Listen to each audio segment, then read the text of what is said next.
Okay, we are live. Welcome, everybody, to another Monday live stream here on the Post-Gazette Pirates YouTube channel. Also on, I believe, the Post-Gazette's Facebook page. And is this my X? Let me make sure. Yes, on my X.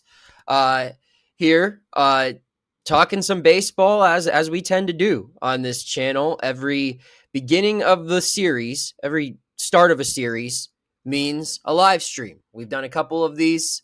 Did one from Miami, did one from Tampa Bay. Boy, am I happy to be doing one here in Pittsburgh. It's been a long time on the road. I think I've mentioned that a time or two on this channel already during my post-game recaps, or my series recaps, I should say.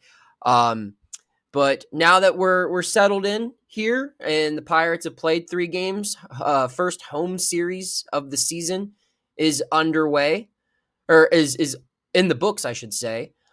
Feels like we're in the swing of things. So nice to do, like I said, a live stream here from my home office. Won't be heading to the ballpark today. Colin Beasley will have you covered. But I have this stream here, which we're going to do for 20 to 30 minutes, depending on how active things are going, how the conversation's going. And I'll have a story recapping the first week of the Pirates minor league affiliate seasons as well. So lots to look forward to. Again, if you don't already, subscribe to this channel at PG Pirates. We're close to 1,000. Hopefully we can be at 1,000 by the end of this stream. I think we're only like 3 or 4 away.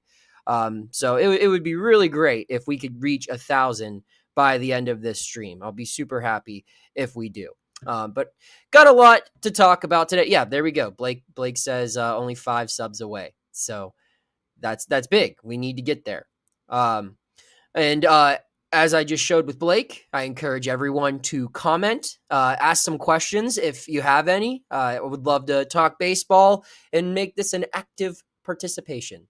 So there we go. Ryan says he tossed us when we're 4 away. So that's good. So yeah, feel free to comment your questions, anything Pirates related below. Obviously, we do the mailbag weekly, but I like this to also be an interactive thing with all of you. Maybe you're on your lunch break. Maybe you're taking the day off. Maybe you're just getting a little later of a start to your workday, or maybe you're just working and wanted to talk baseball with me. All of those options are good to go. So let's get into it right now. Pirates 3-7 through their first 10 games. As we've stated, I feel like a million times on this channel, a lot of the issues that were connected to this team last season that led to them kind of falling apart in August and September have surfaced again. We talked about it all offseason, how they needed to address the bullpen, the offense, play better defense in the field, make less mistakes. None of these things look to have improved through 10 games. Now, again, it's only 10 games. Things can get better, but they can also get worse. They could stay the same, and that would also be pretty bad. So not a great first 10-game stretch for the Pirates, but they have an opportunity to improve here, to take a big step forward this week with what their schedule looks like. They've got 3 games at home starting today against the Cardinals, who are a very interesting ball club if you look at their numbers, and we'll get into that. And then they have an off day Thursday. I finally get to have a haircut Thursday, and boy, do I need one. It's been since before the Super Bowl. And then they hit the road to Cincinnati for 3 games against the Reds. So 6 division games coming up here, all of them really big. We could talk about that, but we've got some questions here in the comments, so we'll start. So Tom asks on X, Noah, what do you think of Nutting's comments that he has done everything he can do, and it comes down to execution? This is a good comment to start off with. So for those who don't know what Tom's referring to, myself and Alex Stumpf of MLB.com had a chance to speak briefly with Pirates owner Bob Nutting. I believe only 3 questions were asked by each of us in this interview. We knew it'd be short, didn't know it'd be that short, but when it's offered to you, even if it's offered kind of in a spur of the moment thing, didn't have much of any time at all to prepare, you have to take that opportunity, because Nutting hasn't been available to us very often. So, but the comments where he said that, and I don't have them verbatim right in front of me, but to paraphrase, he said that he believes he's done everything that he can possibly do. He believes that Shelty and Harrington and the rest of the org have the resources necessary to make this a competitive team, and it just comes down to execution. My thoughts on those comments: one, I believe Bob Nutting believes that he's done enough. Do I feel that he's done enough? No. And I'm not looking to pick a fight with anyone here. But I don't think it's an outrageous take when I say that payroll should have gone up. There's just, and you can point to other things, right? You can blame the front office for perhaps not being as aggressive, or their decisions to trade players and acquire players. And I know a recent hot button topic has been how much they've invested in analytics. That's what I've heard from some people. But for the analytics portion of it, they're just kind of playing catch up. I can confirm that the Pirates do not have a bigger analytics staff, which isn't even the proper term. It'd be like research and development, baseball operations. Those would be the proper terms to use there. But their staff isn't substantially bigger than most clubs. I would say, probably rates on the average size when we're comparing staff size, if not below average. They're just trying to catch up there. So I wouldn't frame that part of the investment as a misusage of funds. But yeah, I think that he has not given the organization enough. I don't think that that's a hot take. But I do genuinely think that Bob believes that he's done enough. I just think he operates in a different reality than most of us. And he knows what he wants to get out of this. And he thinks that he made his standards, his budget clear. And he said, he feels that this is enough. Is that feeling correct? Well, that's up for debate. However, the second part of this is, to an extent, execution does play a significant factor. This team should have a much better record. They should have won all 4 of those games in Miami. And if you take away 3 of the losses and add 3 wins, this team's over 500. Granted, it's not still that pretty of a record, 6-4, and there are still a lot of flaws. But if they just find a way to win those close games, they're over 500 right now, and I think the feeling around the team is a lot better. And I mean, Bob Nutting didn't force O'Neal Cruz to not throw to his cutoff man or make all those mistakes in the field. Bob Nutting isn't watching third strikes come across the plate and not swinging. Granted, he's paying the guys who are doing that, but the team does have to play better. The coaches do have to coach better. The front office does have to find better talent.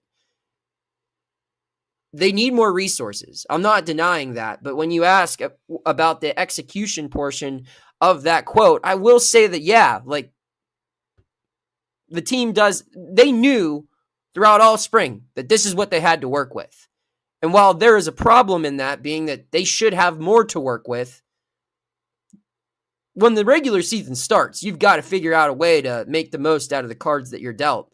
And right now, they're not doing that. They're not executing. They're making way too many mistakes, and that's what's costing them games, especially in the early going.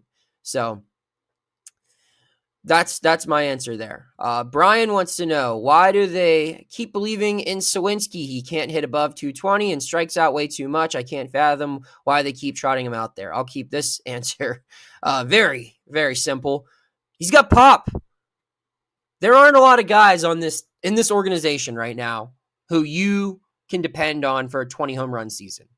And I'm not saying you can depend on Jack Suwinski to do that, because since the end of 23, he hasn't been that type of player. At least we haven't seen it. But for his first 2 years in the big leagues, he was. And they don't have a lot of other guys that you can point to with that type of potential that are big league ready. Jack's still also relatively young.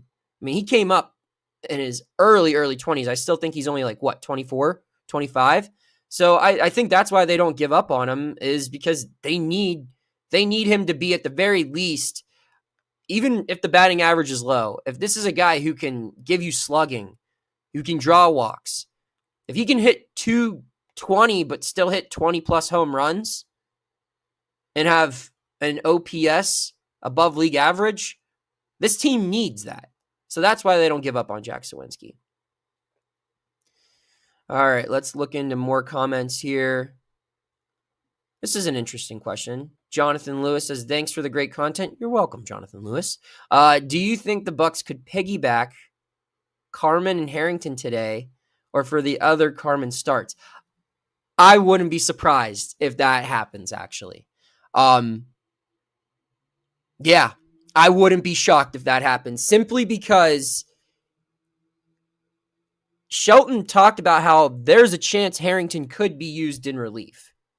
Unless I misheard that, I'm like 99% certain that's what he said when asked about Harrington's future use on this team, that he could be available for relief if needed. Now, when he said that, that could have been more in regard to if they find themselves in another game that goes into extra innings, and Harrington hasn't started or pitched in a couple of days, they might just hand him the ball and say, this is your game until it's over. But I think a piggyback here with Carmen and Thomas makes a lot of sense, because one guy is still getting his feet wet in the big leagues, has only pitched, 4 innings, and the other is a proven above average major league reliever. And he looked really good against the Rays the first time through the order. Those first 3 innings he threw, I think he only allowed 1 hit. He was really efficient. The velocity looked good. He just didn't look good the second time through. So if their plan is to have Carmen throw 3 innings and then give the ball to Harrington for another 3, maybe 4, I like that plan. I don't like it long term, but I like it for now. Because eventually Harrington is going to get stretched out or confident enough to a point where he can be a traditional starter. Or you'll have guys like Jared Jones or Yohan Oviedo back, or Bubba Chandler up in the big leagues. So I don't hate that idea, Jonathan, of them being piggybacked. I wouldn't be shocked if that happens today. All right, let's keep looking here. Brad says there are guys in AAA that should be in the Pirates dugout. I don't necessarily disagree with that. However, I think what some people fail to realize is if players were optioned in spring training, if they were optioned down to AAA, then they can't come up to the big leagues unless there's an injury. That's why you don't see a ton of roster moves in the first couple of weeks unless there's an injury. When Nick Gonzales went on the IL, they were able to promote Emmanuel Valdez. Same for Colin Holderman. They brought up Chase Shugart because Holderman was placed on the IL. You can't promote someone if there's no injury. Now, how did Harrington get up? That's a good point, Noah. Harrington wasn't on the 40-man, so he wasn't optioned. Harrington was never on the 40-man roster, so he couldn't be optioned to AAA. He was just a non-roster invite throughout all of spring. So how he got promoted was they optioned Bednar down, and that cleared a spot for him on the roster. They had to add him to the 40-man roster. Jason DeLay got DFA'd. I know this is all very confusing lingo to some people, but I'm just trying to explain it. So that's why you can't just call Kyle Nicholas up right now. You can't just call up Braxton Ashcraft or Mike Burrows, guys who are on the 40-man roster. The only way a player in AAA right now can get promoted to the big leagues is if there's an injury. The guys who can kind of get through that are the ones who aren't on the 40-man roster. So a Tanner Rainey could be promoted because he's not on the 40-man roster. A Bubba Chandler, like we said with Harrington, that happened. However, in order for those guys to get a spot on the big league roster, they have to be added to the 40-man, which means someone has to be cut, designated for assignment to clear space for them. All right, so Cardinal way anywhere. So we talked about the piggyback thing. I apologize for just reading over everything. North Shore 9 asks, our pals North Shore 9, do you know when Paul Skenes is making his next start? I do. It's Tuesday. I will be there to cover it. Should be a fun one. All right, so let's keep going here.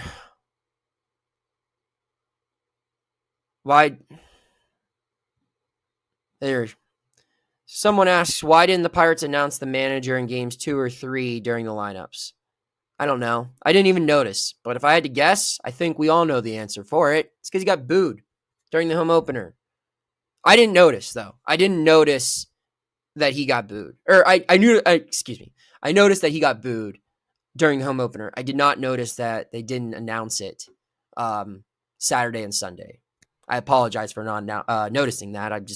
My mind is on other things other than if the manager gets announced during the starting lineup at home games. Here, we can go here to other questions now. Look through here. This is an interesting one from Reese. What's your take on the Priester trade? I can't believe it happened already, right? I mean, Boston just got this guy in July. He competed for a spot on the opening day roster, and looks like they are already giving up on him. So for those who didn't see, Quinn Priester traded to the Milwaukee Brewers. I don't have the exact terms in front of me or the trade details in front of me, but I believe it was for a comp pick and a minor league prospect and a player to be named later. I believe that that's what the return is. If I'm wrong, someone please comment it, and I will show the correct one. But it is an interesting return. I mean, the Pirates, I get what the Pirates were doing there. They were trying to trade depth for depth. When they acquired Nick York was kind of Boston's Quinn Priester in the sense where he was the odd man out in the deepest area of the system. Priester, I don't see how Priester would have become a regular in this starting rotation because he wasn't better than the young arms that were big league ready, guys like Skenes, Jones, even Falter, who's like not much older than him. That actually might be wrong. I think Bailey's like 3 or 4 years older than him. But he also, I think, doesn't have the high ceiling that Ashcraft, Burroughs, Chandler, Harrington have. So they felt that he was expendable, and they got someone that was in a similar spot from Boston with Nick York. I mean, you look at what the Red Sox are doing right now with their youth movement. They've got that big three that all the national writers love right now who are going to come up and make a splash in the major leagues here this season. In addition to that, they already have a lot of really talented infielders. So Nick York really just didn't have a fit there. I mean, they're taking Devers out of his everyday spot. So if Devers can't play in the Boston infield, how in the world is it Devers or who was the other one that was moved? I think it was Devers, right? Who was moved to designated hitter. So that's why York got moved here. So I get that return. I get that trade. I thought that made a lot of sense. But Priester getting traded for prospects, my takeaway for that is that Boston just kind of gave up on the guy. They weren't thrilled with what they had. It's not like they did a need for need type thing. It seemed like Milwaukee needed another starter, someone who could maybe pitch 50, 60 innings for them this season. But the Red Sox said, yeah, we'll get that from someone else. We'll get rid of this asset before the rest of the league maybe finds out what we know. Ryan T asks, so why Shugart over Nicholas since Holderman is quote marks hurt? All right. I feel like they want Kyle to work on some stuff. I mean, I have Kyle's numbers right here. He's thrown 3 2/3 innings. He's allowed 6 earned runs, 8 hits, and walked 3 batters over that stretch. It hasn't been good. Now, granted, I still think Kyle Nicholas is a big league caliber relief pitcher. But they probably wanted him to work on his control a little bit So that's why they weren't in a rush to get him back up with the team and keep choose Shugart instead, who I thought looked good in his one batter he faced. He came in a tough spot with, I believe, the go-ahead run in scoring position, but got a ground ball against Goldschmidt to get them out of that jam. I don't expect Shugart to be here incredibly long, but I think for now, that's why they chose him. So, all right. So I'm looking through comments. A lot of similar things asked here. So you can keep asking away. I would love to. Oh, here's another one. Any chance Rainey could be brought up to be a solid middle reliever? I would think so. I don't know the exact. I believe he has an opt-out, but it's not for a couple of weeks, I believe. And I think that played a factor in him not making the big league roster. But again, Rainey's not on the 40-man. So sure, they could call him up, but then they'd have to DFA someone. So that could be a problem. I mean, do you want to DFA Chase Shugart for Tanner Rainey? I'm sure fans would like to, just because they know Tanner Rainey's far more proven, but I think there's a way that you could probably get more use out of both. So I don't know. I would like to see Tanner Rainey up here. I think that he gives them another right-handed arm that you can trust in the 7th, maybe the 8th. But yeah, that's kind of where I stand on that. I don't think it'll happen anytime soon, as in this series. It could happen by the end of the month, though. Chris wants to know, when is Nick Gonzales' return date? Nick Gonzales doesn't even know that. I was talking with Nick yesterday after the game. Tough guy, first off, man. I mean, this is something that happened weeks ago.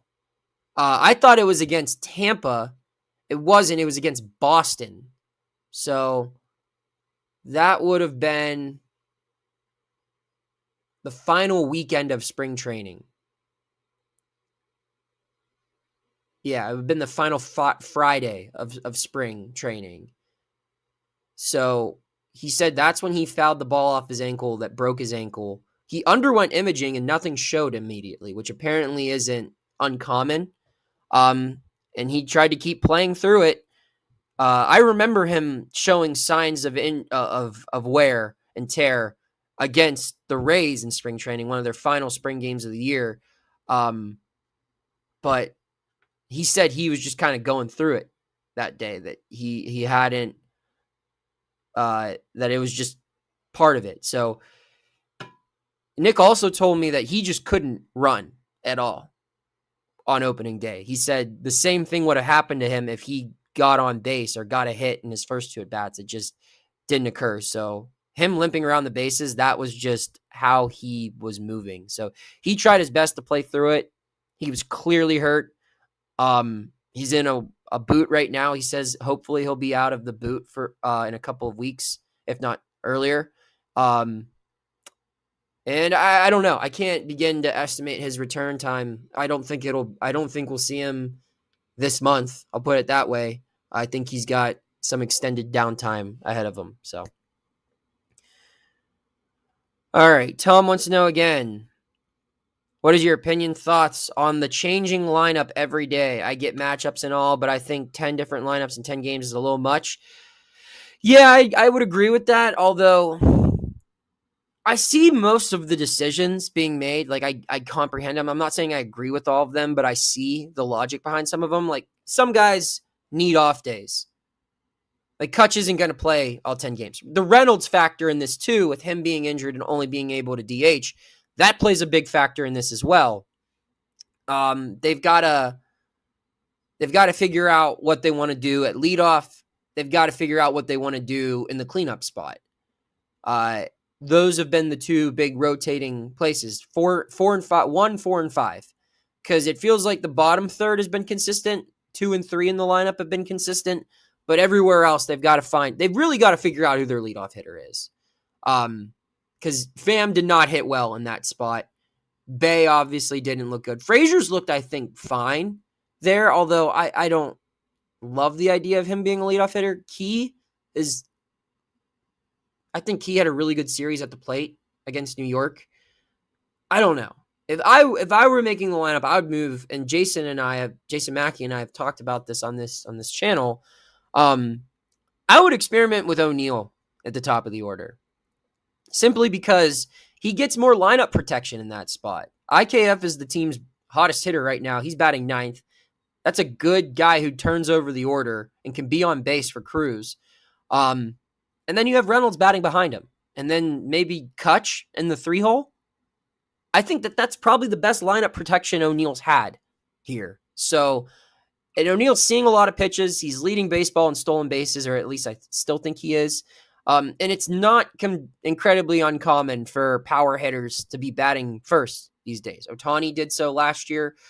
Schwarber is a mainstay in the leadoff spot for Philly. I'm not comparing O'Neill's power numbers to those two guys, but I'm just saying that the Pirates wouldn't be the only team batting their best power hitter leadoff if they went with Cruz at the top of the order. So that's my thoughts on the lineup. I mean, I agree that they need to find stability, but that's a product of your roster's not good enough to have an everyday starting 9.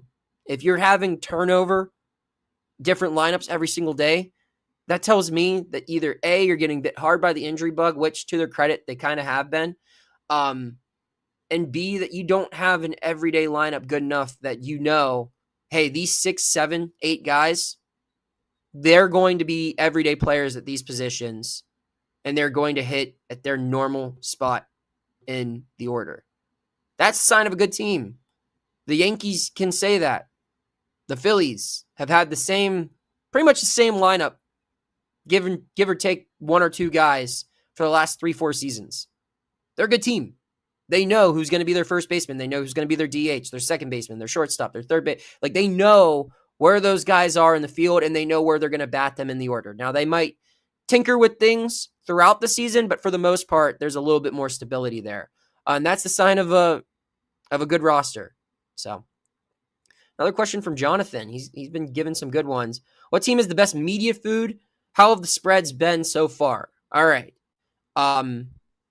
The best media food in baseball, I will say, through my experience. I haven't been to all the parks, and I don't know how many I've been to for work now. At least half of them, I'd have to imagine. My top 3 in this order would go Houston number 1, Philly number 2, and New York, the Yankees number 3. And I'd even put the Mets at 4. Houston was incredible. It was one of the best buffets I've ever had the privilege of dining at. Boy, did I need it, because that was during the trade deadline last year, and that food hit home during a stressful work time. Philly is known as one of the better ones, probably the best in the National League. Other beat writers tell you, like, oh, get ready for Philly, and it didn't disappoint. I'd put Houston ahead of it just because I think there are more options with Houston, and the aesthetics a little better. If I'm reviewing that, if I'm including that in the review. And then both New York dining options are great for the media. I think the Mets is a little less buffet-ish. They have more traditional options, but they also have like a better salad bar. Yankees, it's like a huge buffet, and there are just a lot of good options. So that will conclude my press dining talk. Gandhi wants to know, what's going on with Horwitz? Same old. I talked to Spencer. Last time I talked to Spencer was in Miami. And he said that, and yeah, Gandhi knows ball. He says, yeah, Philly has an ice cream bar. They do indeed. The only homemade non-soft serve ice cream in MLB. Fun fact. But Gandhi, back to your first question. I apologize. What's going on with Spencer Horwitz? He's still in his progression plan. He's hitting off pitching now, not just soft toss or front toss. He's hitting batting practice, coach pitch, and they're using the machine. I don't think they're at high velocity yet. I would have to imagine that they're going to get to that point this week, though. I wouldn't be shocked if we are told that Spencer Horwitz is taking live BPs by the end of the week. Now, what does that mean? And that might be ambitious on my part. That's just kind of speculating based off of conversations I've had with Spencer and other people around the Pirates org. Because where he's at right now, he's just taking normal batting practice speed pitching from the coaching staff. The next step from that is going high velocity off the pitching machine, seeing 95, and seeing not only if he can handle it, like as a hitter, but how his body reacts to it. And if he feels comfortable there, the next step after that is sending him down to Bradenton, participating, or even here, I guess you could do that, participating in some live batting practice sessions against pitchers who are rehabbing. And after that, rehab assignment.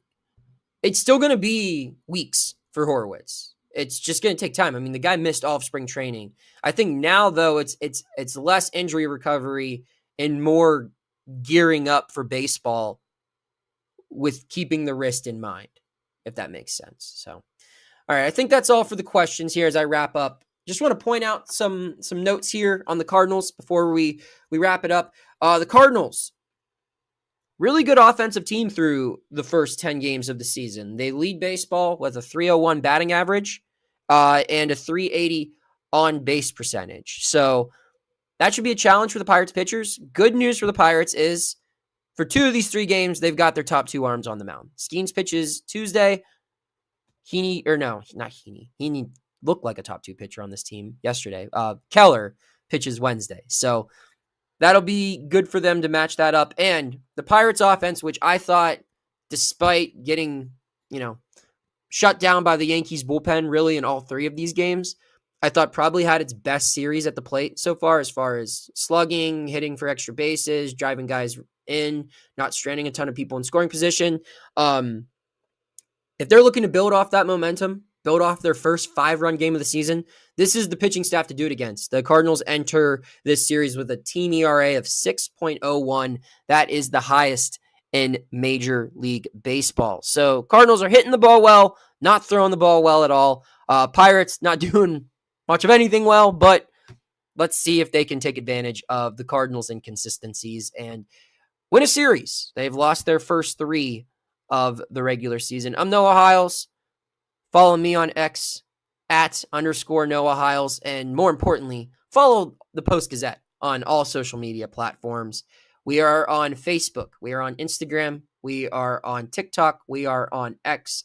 And most notably, now we are on YouTube. The Post-Gazette Sports channel has a huge following. I'd encourage you to check that out if you don't already. And if you do not subscribe to this channel after watching this stream, I will be devastated. Hopefully, we're at 1,000 subscribers. I know we were only like 3 or 4 away by the time this live stream got going. Hopefully, we're at 1,000 when I end this stream. If not, please get us there. Been working hard to build this channel up, and it would be appreciated. And final note here, after I've promoted all the social media, all the YouTube, most importantly, check out all of our work at post-gazette.com. A lot of great stuff to read there, not only on the Pirates. We've got Steelers, Penguins, college, high school sports coverage, and non-sports coverage. That's important too. It is a newspaper. We've got a lot of great stuff to read there. Head there at post-gazette.com. Get yourself a digital subscription. It would mean a lot to me. Well, that's all I got. Going to wrap it up now. Thank you all for tuning in. I will not be at the ballpark today. Colin Beasley will have you covered from there. Pirates taking on the Cardinals tonight, first of 3 games. I'll be back on Tuesday for Skenes Day. I'll see you all then. Thanks again for tuning in.